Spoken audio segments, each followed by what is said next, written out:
नमस्कार साथियों, स्वागत है आपका हमारे YouTube प्लेटफॉर्म पर। आज हम, जैसा कि आपने थंबनेल में देख ही लिया है, आज हम इंडेक्सेस के बारे में चर्चा करने वाले हैं। वैश्विक स्तर पर विभिन्न एजेंसियों के द्वारा जो सूचकांक जारी किए जाते हैं, उनमें भारत की स्थिति क्या होने वाली है ना। तो वो सारी चीजें आपसे एग्जाम में पूछी जाती हैं। वो भी हम क्वेश्चंस लेके आए हैं कि कौन कौन से क्वेश्चंस अभी तक पूछे गए हैं। अभी जैसे पटवारी का एग्जाम हुआ है या पहले पुलिस का एग्जाम हुआ, उसके बाद वन रक्षक का पेपर हुआ और फिर ग्रुप 4 का पेपर हुआ, उसमें जो इंडेक्सेस पूछे गए वो भी हमने आपको यहाँ पर इंक्लूड कर दिए हैं। ठीक है, स्पेशली ये वाला जो लेक्चर होगा वो एमपी पुलिस के रिगार्डिंग होगा। बाकी सभी एग्जाम्स के बच्चे इसको कंसीडर कर सकते हैं। इसकी पीडीएफ हमारे टेलीग्राम चैनल पर आपको मिल जाएगी, वहां से आप डाउनलोड कर सकते हैं। ये प्रीवियस ईयर क्वेश्चन है जो हम बताना है आपको। जैसे जलवायु परिवर्तन प्रदर्शन सूचकांक 2023 में भारत की क्या स्थिति रही है, ये आपसे एग्जाम में पूछा गया है। जहां तक ये फॉरेस्ट में आपसे पूछा गया था, ठीक है, अभी जो फॉरेस्ट वाला पेपर हुआ था। इसके बाद आपसे पूछा गया है कि यूएनडीपी संयुक्त राष्ट्र विकास कार्यक्रम के द्वारा जो मानव विकास सूचकांक जो जारी किया जाता है, जैसे 2022 में किया गया था 2021 का, समझ रहे हैं। इसके भी हमने इसके सारे पहलुओं पर चर्चा की है और हमने इसको डिस्कस किया भी है। तो मानव विकास सूचकांक पूछा गया था, ये पटवारी का एग्जाम था। इसके बाद पूछा गया था कौन सा संस्थान लोकतंत्र सूचकांक प्रकाशित करता है, मतलब लोकतंत्र डेमोक्रेसी इंडेक्स जो है, ये भी पूछा गया है। तो ये देखो, ये जो सूचकांक है इनके रिगार्डिंग हमें क्या क्या पढ़ना होता है, ये थोड़ा सा सुन लो पहले। तो ये जो इंडेक्स होते हैं या सूचकांक होते हैं, इनमें हमें दो चीजें अच्छे से याद रखनी होती हैं। सर कौन कौन सी याद रखनी होती है? पहली तो आपको याद रखनी होती है इसमें भारत की रैंक क्या है, ये आपसे एग्जाम में पूछता है एग्जामिनर। दूसरा आपसे पूछता है कि इस जो इंडेक्स जो आप सूचकांक हमें बता रहे हैं, इसको लॉन्च किसने किया है, जारीकर्ता कौन है इसका, है ना। इसका जारीकर्ता कौन है, इसको किसने लॉन्च किया है, ये दो चीजें मुख्यतः आपसे पूछी जाएंगी। ठीक है, जैसा ये लोकतंत्र सूचकांक था आपका, तो लोकतंत्र सूचकांक में हमने आपसे इनने क्या पूछा एग्जामिनर ने कि कौन प्रकाशित करता है, तो ये भी आपको याद रखना है। इसके अलावा एक और क्वेश्चन आपसे पटवारी के एग्जाम में पूछा गया था कि नवंबर 2021 में जारी नीति आयोग के द्वारा, अब आपको पता है भारत सरकार की एक संस्था है जिसको हम नीति आयोग कहते हैं, national institution of for transforming India. ये भी बहुत सारे सूचकांक जारी करता है जो भारत के रिगार्डिंग होते हैं। कौन सा राज्य किस सूचकांक में किस स्तर पर है, उसके बारे में भी हम देखेंगे। ठीक है, स्टार्ट करते हैं इस लेक्चर को। सबसे पहले हमने क्वेश्चंस में देखा है हेनले पासपोर्ट इंडेक्स। आपको पता है पासपोर्ट को लेकर किस देश का पासपोर्ट कितना स्ट्रांग है, किस देश का पासपोर्ट कितने देशों में चलता है ना। इसके रिगार्डिंग एक सूची जारी होती है, एक इंडेक्स जारी होता है, जो कि जारी करता है लंदन की एक एजेंसी जिसका नाम है हेनले। ठीक है, इसमें भारत की जो रैंक है वर्तमान में, ये 85वें स्थान पर है। भारत का जो वीजा सॉरी पासपोर्ट है, ये इतना स्ट्रांग है कि हम 85वें नंबर पर हैं। हमसे आगे 84 देश और ऐसे हैं जिनका पासपोर्ट हमसे ज्यादा देशों में चलता है, समझ गए। तो आपको याद रखना है कौन जारी करता है, हेनले एजेंसी जारी करती है। कहाँ की है ये, लंदन की है। सबसे स्ट्रॉन्ग जो माना गया है पासपोर्ट, वो माना गया है सर जापान का। मतलब जापान का जो पासपोर्ट है, उसको लेकर आप विश्व में बहुत सारे देशों में आसानी से विजिट कर सकते हैं। सर सबसे अच्छा देश जापान है, तो सबसे खराब पासपोर्ट किसका है, सबसे खराब पासपोर्ट है आपका अफगानिस्तान का। तो ये सारी चीजें आपको याद रखनी है। भारत की रैंक क्या है, 85 है ना। 2022 में हम 87वें नंबर पर थे। 2023 में, अच्छा, हमने कोशिश की है कि 2023 जनवरी 2023 से अगस्त 2023 तक जो भी सूचकांक आए हैं उन्हीं को प्रायोरिटीज पर रखा है, क्योंकि वास्तविकता में वही आपसे पूछे जाएंगे। ठीक है, नेक्स्ट है आपका global fire power index. Global fire power index जो है, ये बताता है दुनिया में किसी भी देश की सेना कितनी शक्तिशाली है। ये क्या बताता है, डिफेंस सिस्टम को बताता है। तो भारत का जो डिफेंस सिस्टम, जो सेना आती है, वो आती है all over India, all over world में चौथे नंबर पर। हमसे ऊपर तीन और महाशक्तियां हैं, एक तो आपकी अमेरिका है, चीन है ना। उसके बाद चौथे नंबर पर हम आते हैं, जो दुनिया की चौथी सबसे शक्तिशाली जो सेना है, वो किसकी है सर, भारत की है। भारत की सेना तो वैसे ही आपको पता है बहुत स्ट्रांग है। ठीक है, इसको सर जारी कौन करता है, इसको जारी करता है ग्लोबल फायर पावर। कौन जारी करता है? ग्लोबल फायर पावर जारी करता है, इसीलिए इसको ग्लोबल फायर पावर इंडेक्स ही कहते हैं। ठीक, क्या क्या देखते हैं? ये मुख्यतः देखते हैं सर सेना की संख्या आपके यहाँ कितनी है, आपके यहाँ संसाधन कितने हैं, है ना, आपके यहाँ वित्तीय स्थिति क्या है, ये सारी चीजें मिलाकर एक इंडेक्स जारी की जाती है और ये बताया जाता है कि आपकी सेना कितनी शक्तिशाली है। ठीक है। जलवायु प्रदर्शन सूचकांक, आपको बताया हमने अभी आपको कि ये वाला जो क्वेश्चन है ये विगत एग्जाम, चाहे वो पटवारी हो या वो तो नहीं लिख पाया मैं, है ना, लेकिन वो किसी ना किसी एग्जाम में पूछा गया था, तो आपको पता होना चाहिए। जलवायु परिवर्तन प्रदर्शन सूचकांक में भारत की जो रैंक आई है ये आई है 8वीं, 2 स्थानों की सुधार के साथ। लास्ट ईयर 2022 में हम 10वें नंबर पर थे और अब हम पहुंच गए हैं 8वें नंबर पर। इसको लॉन्च करता है जर्मनी की एक संस्था है, German watch and climate action network international, इसके द्वारा इसको प्रकाशित किया जाता है और वर्तमान में भारत जो है ये 8वें नंबर पर पहुंच गया है। सर क्या उद्देश्य है सूचकांक का? जैसा कि हमें नाम से ही पता चल रहा है कि विश्व में जो जलवायु पर राजनीति हो रही है, आपको पता है सभी जगह इंडस्ट्रियलाइजेशन हो चुका है, औद्योगिकरण हो चुका है। औद्योगिकरण होने से बहुत सारे ग्रीन हाउस गैसेस निकलती हैं, चाहे वो कार्बन डाइऑक्साइड हो, सल्फर डाइऑक्साइड हो, क्लोरोफ्लोरोकार्बन हो, इनका उत्सर्जन बढ़ने से पूरे विश्व का जो तापमान है, जो पृथ्वी का जो तापमान है वो बढ़ रहा है, जिससे हमारा क्लाइमेट जो है वो चेंज हो रहा है। आप देख रहे हैं गर्मी जब पड़ती है, जब बहुत ज्यादा ग्रीष्म ऋतु होती है, समर का सीजन होता है तो बहुत ज्यादा गर्मी पड़ती है, जब ठंड होती है तो बहुत ज्यादा ठंड का अनुभव होता है, और जब बारिश होती है तो बहुत ज्यादा बाढ़ जैसी स्थिति हमें देखने को मिलती है, बहुत सारे इंफ्रास्ट्रक्चर ध्वस्त हो जाते हैं। तो ये क्यों हो रहा है? ये इसलिए हो रहा है क्योंकि हमारा क्लाइमेट जो है अब वो सडनली चेंज हो रहा है, और उस चेंज ना हो या वो चेंज हो रहा है तो उसकी रेट बहुत स्लो हो, उसके लिए हम एक इंडेक्स जारी करते हैं जो ये बताते हैं कि कौन सा देश जलवायु परिवर्तन को रोकने में बहुत अच्छा काम कर रहा है। तो हम अच्छा काम कर रहे हैं, इसलिए हमारी रैंक जो है वो 8वें नंबर पर है। विश्व प्रेस स्वतंत्रता सूचकांक, सभी को पता है प्रेस जो है ये बहुत ही महत्वपूर्ण चीज है। ऐसा कहा जाता है लोकतंत्र का चौथा स्तंभ किसको कहा जाता है सर? ये आपके प्रेस को ही कहा जाता है। भारत वर्तमान में 161वें रैंक पर है। कितने रैंक पर है? कुल 180 देशों का विजिट हुआ था। इस सूचकांक में 180 देशों को लिया गया था, जिसमें भारत 161वें नंबर पर है। तो आप देख सकते हैं कि भारतीय प्रेस की स्थिति बहुत ही खराब है, बहुत ज्यादा स्वतंत्र भारत का प्रेस नहीं है। ठीक है, प्रत्येक 3 मई को विश्व प्रेस स्वतंत्रता दिवस मनाया जाता है।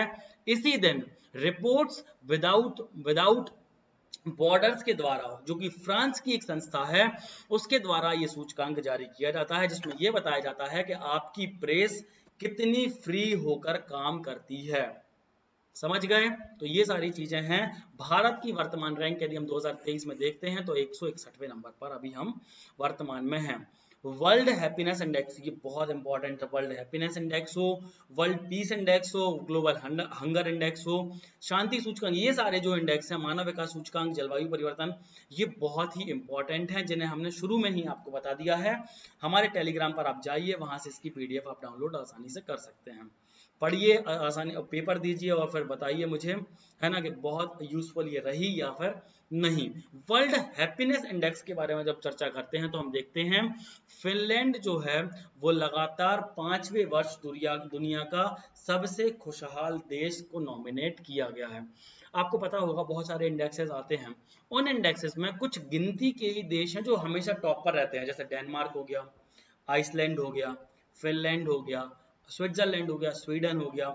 यही देश जो बहुत ही ज्यादा विकसित अवस्था में हैं, अब वो क्या कर रहे हैं कि अपने नागरिकों की जो मूलभूत आवश्यकता, जो मूलभूत चीजें हैं, जो मानवीय चीजें हैं, जैसे पर्यावरण की सुरक्षा हो, खुशहाली हो, शांति हो, इन पर काम करना उन्होंने शुरू कर दिया है। अभी तो हम जैसे देश हैं वो गरीबी से ही नहीं हट पा रहे हैं, समझ रहे हैं ना बात के लिए? अभी हम रोटी कपड़ा मकान ही नहीं दे पा रहे हैं, तो हम कहाँ शांति की ओर जाएंगे? समझ रहे हैं, रियल बात है ये। तो वर्ल्ड हैप्पीनेस इंडेक्स 2023 में जो सबसे खुशहाल देश नॉमिनेट हुआ है वो हुआ है आपका Finland.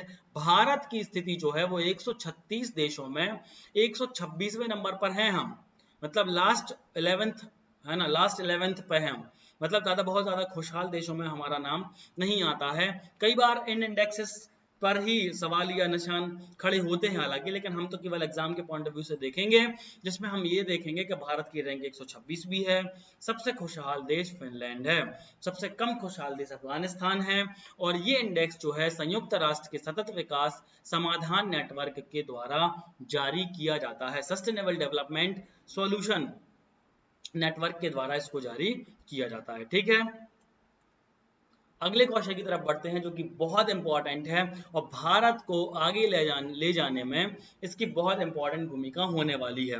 Global unicorn index. Global unicorn index हमें ये दर्शाता है कि भारत अब बहुत तेजी से विकसित हो रहा है और भारत में गरीबी और बेरोजगारी पर भी बहुत बेहतरीन तरीके से काम हुआ है, शिक्षा व्यवस्था पर भी काम हुआ है। वर्तमान में अभी हम यूनिकॉर्न इंडेक्स के बारे में देखते हैं तो चतुर्थ अवस्था में है, चौथे नंबर पर है। सर ये क्या कहलाता है यूनिकॉर्न इंडेक्स? यूनिकॉर्न इंडेक्स का मतलब होता है सर हमारे यहाँ कितने यूनिकॉर्न हैं। सर ये यूनिकॉर्न क्या कहलाता है सर आप बता दीजिए। यूनिकॉर्न का मतलब होता है कि ऐसी कंपनियां, ऐसे संस्थान, आपके देश में कितने ऐसी संस्थान हैं, ऐसी कितनी कंपनियां हैं जिनका टर्नओवर 1 बिलियन है। ठीक है, इसको आप अच्छे से आप रीड कर लीजिए। जहां तक 1 लाख जो है रुपए, 1 लाख रुपए नहीं, 1 लाख करोड़ रुपए आता है। ठीक, इसको एक बार अच्छे से रीड करिएगा। बाकी यदि हम बिलियन में बात करते हैं तो 1 बिलियन ऐसी कंपनियां जिनकी नेट वर्थ 1 बिलियन से ज्यादा है उनको यूनिकॉर्न स्टार्टअप कहा जाता है। और यूनिकॉर्न स्टार्टअप ऐसे हमारे लगभग 138 से भी ज्यादा यूनिकॉर्न हमारे यहाँ काम कर रहे हैं। और ऑल ओवर विश्व में यदि हम बात करते हैं तो हम चौथे स्थान पर हैं। चौथे तो मतलब हमसे ज्यादा केवल 3 ही ऐसे देश हैं जहां पर ऐसे यूनिकॉर्न, इतने से ज्यादा यूनिकॉर्न काम कर रहे हैं। बहुत इंपॉर्टेंट है, ये बहुत पूछा जाता है। ग्लोबल यूनिकॉर्न इंडेक्स कौन जारी करता है? तो ये जारी करता है स्विट्जरलैंड की एक संस्था है जिसका नाम है हारोन। हारोन ये संस्था लॉन्च करती है। भारत, अमेरिका, चीन के बाद जो है सबसे ज्यादा तीसरे नंबर पर है, सॉरी तीसरे नंबर पर है। तीसरे नंबर पर है, दुनिया का तीसरा सबसे बड़ा देश बन चुका है। लगभग 138 यूनिकॉर्न है, मतलब 138 कंपनियां ऐसी हैं जिनकी नेटवर्थ 101 बिलियन डॉलर से ज्यादा है। कितनी है? 1 बिलियन डॉलर से ज्यादा है। ठीक है, वर्ल्ड एयर क्वालिटी इंडेक्स बहुत इंपॉर्टेंट है ना। वायु गुणवत्ता रिपोर्ट 2023 में मध्य भारत ने कौन सा स्थान हासिल किया है? तो भारत का जो स्थान है ये 8वां स्थान है। जलवायु परिवर्तन प्रदर्शन सूचकांक में भी हम 8वें नंबर पर हैं और एयर क्वालिटी इंडेक्स में भी हम 8वें नंबर पर हैं। ये किसके द्वारा जारी किया जाता है? तो स्विस नाम की एक कंपनी है जो कि स्विट्जरलैंड की ही होगी, बिल्कुल है ना, नाम से पता चल रहा है। तो स्विस नाम की कंपनी के द्वारा ये जारी किया जाता है, जिसमें ये बताया जाता है कि किस देश की एयर क्वालिटी कितनी अच्छी है। तो भारत की एयर क्वालिटी बहुत ज्यादा अच्छी तो नहीं है, बहुत ज्यादा बेकार भी नहीं है। इस हिसाब से हम 8वें नंबर पर आते हैं। लाहौर दुनिया का सबसे प्रदूषित शहर है, नोट कर लेना अपनी कॉपी में, ये पूछा जाएगा। 3 सबसे प्रदूषित शहर के बारे में जब भी चर्चा होगी तो उसमें टॉप पर आएगा चाड़, उसके बाद आएगा इराक और उसके बाद आएगा पाकिस्तान। तो पाकिस्तान तो वैसे ही बताइए आपको सबसे प्रदूषित देशों में शामिल है। हालांकि नई दिल्ली भी हमारी विश्व की दूसरी सबसे प्रदूषित राजधानियों में नॉमिनेट की गई है, तो ये थोड़ा सा दुखद बात है ना, तो इस पे आपको काम करने की आवश्यकता है। नेक्स्ट है ग्लोबल हंगर इंडेक्स, बहुत इंपॉर्टेंट। ग्लोबल हंगर इंडेक्स बहुत एग्जाम्स में पूछा जाता है, बहुत फेमस क्वेश्चन है। वैश्विक भुखमरी सूचकांक, वैश्विक भुखमरी सूचकांक में भारत 107वें नंबर पर है। किस रैंक पर है? 107वें नंबर पर है। वेल्थुंगर हेल्फ जो जर्मनी की संस्था है उसके द्वारा इसको जारी किया जाता है। टोटल 121 देशों की जो है वो विजिट किया गया था, नॉमिनेट किया गया था, उसमें हम 107वें नंबर पर है। तो कहीं ना कहीं स्थिति बहुत ज्यादा अच्छी तो हंगर में नहीं है। ग्लोबल हंगर इंडेक्स कितने आधार पर काम करता है? तो ये 4 आधार पर काम करता है, अल्प पोषण, चाइल्ड स्टंटिंग, चाइल्ड वेस्टिंग और बाल मृत्यु दर। ठीक है, तो इस पे थोड़ा सा हमें काम करने की आवश्यकता है ग्लोबल हंगर इंडेक्स को लेकर। आगे बढ़ते हैं। वैश्विक लैंगिक अंतराल जो गैप है हमारा, ग्लोबल जेंडर गैप जो है उसकी रिपोर्ट आती है ना। तो ग्लोबल जेंडर गैप रिपोर्ट 2023 में भारत में कौन सा स्थान हासिल किया है? तो भारत ने हासिल किया है 127वां स्थान, 127वें स्थान पर हैं। इस जो ग्लोबल जेंडर गैप इंडेक्स है, ये वैश्विक आर्थिक सूचकांक, वैश्विक आर्थिक मंच, जो कि इसका जिसका हेडक्वार्टर स्विट्जरलैंड में दावोस में स्थित है, उसके द्वारा इसको लॉन्च किया जाता है। और 146 देशों में हम 127वें नंबर पर स्थित है। वास्तविकता में जब हम वैश्विक स्तर पर खड़े होते हैं ना, जनरली आपने देखा होगा, आप देखते हैं बहुत सारे नेता गण जो होते हैं वो ये डिमांड करते हैं कि अब भारत को जो है वो यूएन की स्थायी सदस्यता मिल जानी चाहिए। तो ये जो रिपोर्ट वगैरह है ना, जो बहुत नेगेटिव इम्पैक्ट डालती हैं, हमें इन पर भी बहुत ज़्यादा काम करने की आवश्यकता है। जब हम इन पर बहुत अच्छे से काम करेंगे और इन रिपोर्ट पर हम बहुत अच्छी स्थिति में पहुंच जाएंगे, तो ऑटोमेटिकली हम अपना जो एक पक्ष है वो मजबूत कर लेंगे यूनाइटेड नेशन में स्थायी सदस्यता को लेकर। तो जो लोग है ना समझते हैं उनको लेकर है ये, है ना। तो आपको याद रखना है, जो ग्लोबल जेंडर गैप इंडेक्स है, इसमें हमने 127वीं रैंक हासिल करी है और वैश्विक आर्थिक मंच इसके द्वारा जारी किया जाता है। प्रतिस्पर्धा सूचकांक, वैश्विक प्रतिस्पर्धा सूचकांक 2023 में कौन सा देश शीर्ष पर रहा है? तो डेनमार्क एक ऐसा देश है जो सबसे ज्यादा प्रतिस्पर्धी है, चाहे वो टूरिज्म को लेकर हो, चाहे वो किसी भी फॉर्म को लेकर हो। सबसे ज्यादा प्रतिस्पर्धी किसको माना गया है? डेनमार्क को माना गया है। International institute for management development नाम की संस्था है जिसके द्वारा इसको लॉन्च किया जाता है। और इस संस्था के द्वारा भारत की जो रैंकिंग की गई है वो की गई है 40वीं। भारत 3 स्थानों की गिरावट के साथ 40वें नंबर पर पहुंच गया है वैश्विक प्रतिस्पर्धा सूचकांक में। समझ गया बात के लिए? तो वैश्विक प्रतिस्पर्धा सूचकांक में टॉप पर कौन है? डेनमार्क। किसके द्वारा जारी किया जाता है? International institute for management development के द्वारा। और भारत की रैंक क्या है सर? वो है 40वीं। वैश्विक शांति सूचकांक, ग्लोबल पीस इंडेक्स हम इसको इंग्लिश में कहते हैं। और सबसे ज्यादा पीसफुल देश जो है कौन सा है? सबसे पीसफुल देश जो है ये है आपका आइसलैंड। तो बहुत सारे देखो ग्लोबल इंडेक्स हैं, इनमें कुछ इंडेक्स में डेनमार्क टॉप पर रहता है, कुछ में फिनलैंड रहता है और कुछ में रहता है आइसलैंड। तो यहाँ पर हमें कंफ्यूज नहीं होना है। एक दो बार आप इस पीडीएफ को रीड करोगे तो आपको आसानी से ये चीजें याद हो जाएंगी। आइसलैंड ने पहला स्थान बरकरार रखा है। सबसे शांत देश कौन सा है सर? आइसलैंड है। सबसे अशांत देश कौन सा है सर? अफगानिस्तान है। ग्लोबल पीस इंडेक्स 2023 में 126वें नंबर पर भारत रहा है। मतलब बहुत ज्यादा कुछ शांति हमारे देश में नहीं है, है ना। हालांकि हम बार बार ये कह रहे हैं कि कुछ इन सूचकांकों पर लगातार जो है वो सवालिया निशान खड़े होते रहे हैं। क्योंकि पीस नहीं है तो आतंकवाद में भी हम फिर पीछे हो जाते हैं। वैश्विक आतंकवाद सूचकांक में ग्लोबल टेररिज्म जो इंडेक्स है उसमें भारत ने स्थान जो हासिल किया है वो किया है 13वां स्थान। भारत 13वें स्थान पर है। Institute for Economic and Peace संस्था जो है इसके द्वारा इसको जारी किया जाता है। वैश्विक लोकतंत्र सूचकांक, डेमोक्रेसी इंडेक्स जो है, इस सूचकांक में भी हम बहुत ज्यादा स्ट्रॉन्ग स्थिति में नहीं है। भारत ने 108वें नंबर पर जो है अपनी रैंक बनाई है। देख रहे हो आप 108, 107, 127, 101, कोई कहीं ना कहीं यही हम आसपास जो है 85वां ग्लोबल, चाहे वो हेनली पासपोर्ट इंडेक्स हो उसमें 85वें पहुंच गए हैं। तो कहीं ना कहीं यही स्थिति हमारी बनी हुई है। ठीक है। तो स्वीडन की एक यूनिवर्सिटी है जिसको हम वीडेम कहते हैं, वेराइटीज ऑफ डेमोक्रेसी, इसके द्वारा इस वैश्विक डेमोक्रेसी सूचकांक को जारी किया जाता है जिसमें भारत ने 108वां रैंक हासिल किया है। सबसे ऊपर जो है वो डेनमार्क है। मतलब सबसे बेहतरीन जो लोकतंत्र है वो है आपका सर डेनमार्क में। ठीक है। ऊर्जा संक्रमण सूचकांक, ऊर्जा संक्रमण सूचकांक का मतलब ये होता है, देखो आपको हमने बता चुके हैं पहले भी कि ऊर्जा के लिए हम पहले कोयले का डिपेंड थे और कोयला वगैरह धीरे धीरे अब खत्म हो जाएगा। उसके लिए हमें जो है पवन ऊर्जा और सौर ऊर्जा पर जाना होगा।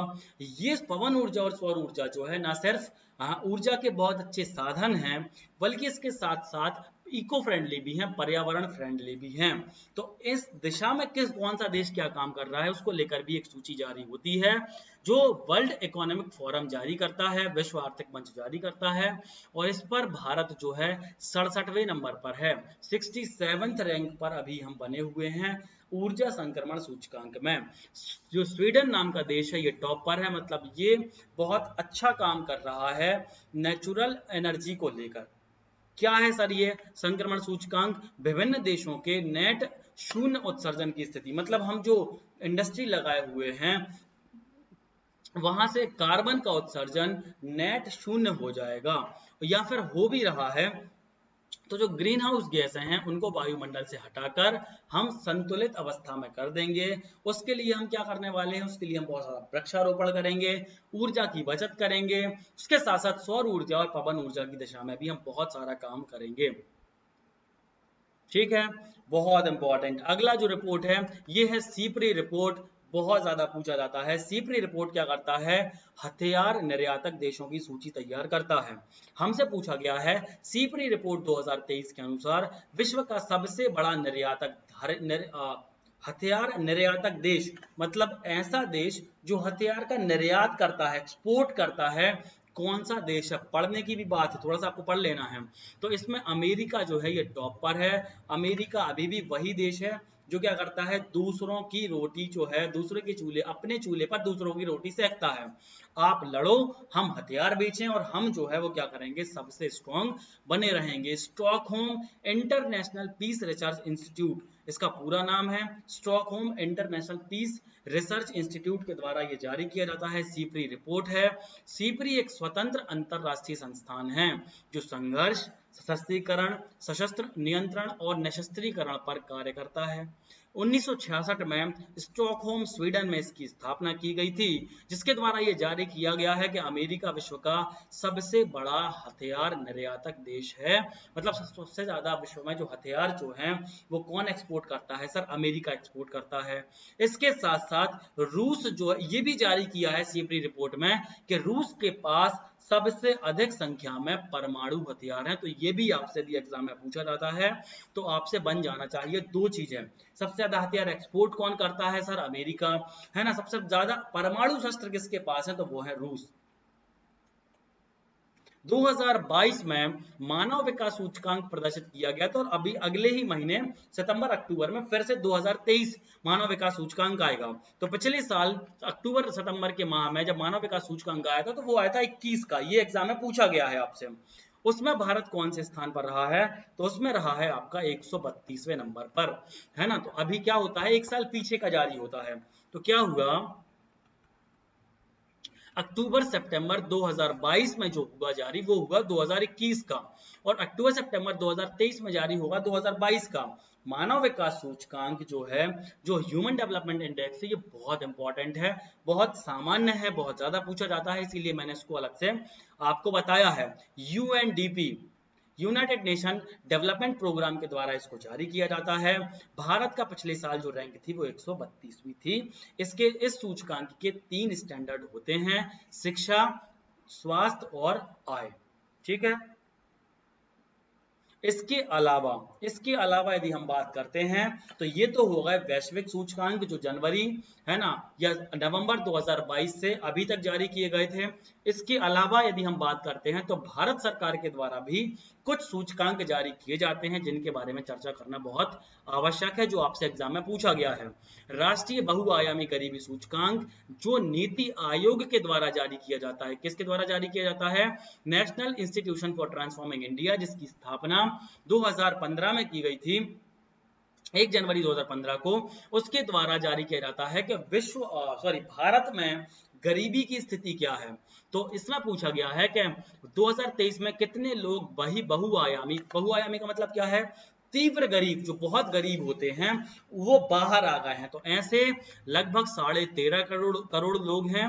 देखो ये डिटेल में हमने आपको बताया है कि राष्ट्रीय बहुआयामी गरीबी सूचकांक नीति आयोग के द्वारा जारी किया जाता है, जिसके सीईओ परमेश्वरम अय्यर जी हैं, और इसकी उपाध्यक्ष जो है सुमन बेरी साहब हैं।